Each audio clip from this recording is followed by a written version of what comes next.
warra israafu rabbiin hin jaalatu qabeenya taatu boona keessatti taatu dhugaatii keessatti taatu nyaata keessatti taatu waanuma hundaa'u shari'aan islaamaa tun qiyaasan osoo haddii isii hin dabarsin waan rabbi halaal nu godhees osoo ziyaadaa goonee bakka isii bira hin dabarsine akka itti fayyadamnu amantiin islaamaa nu dhaamte.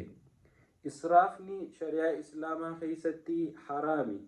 wanni namni islaamaa akkaan firraa eeguu qabu ta guyyaa boruu rabbiin maaliif israafte jee irraa si gaafachuu ta'u.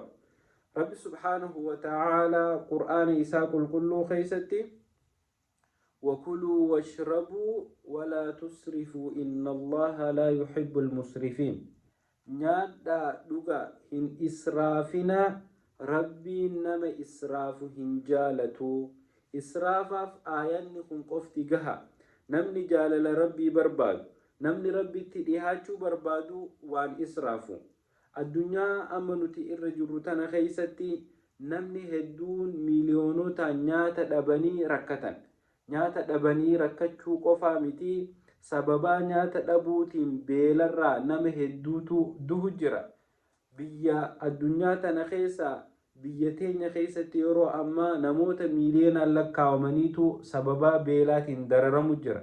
miiliyoonota san keessaa namoota kumaatamaan dhibbaatamaan lakkaawamantu sababaa xanneetiin sababaa beelaatiin waan nyaatan dhabanii lubbuun irraa bahu jirti. nuti ammoo xiqqoo qabnu israafnee uffata keessatti israafaan nurraa mul'ata, haasawa keessatti, gocha keessatti, dubbii keessatti, dhugaatii fi nyaata keessatti, mana keenya keessatti, haalaa fi jiruu fi jireenya keenya keessatti wanni nuti israafnu hisaaba hin qabnu.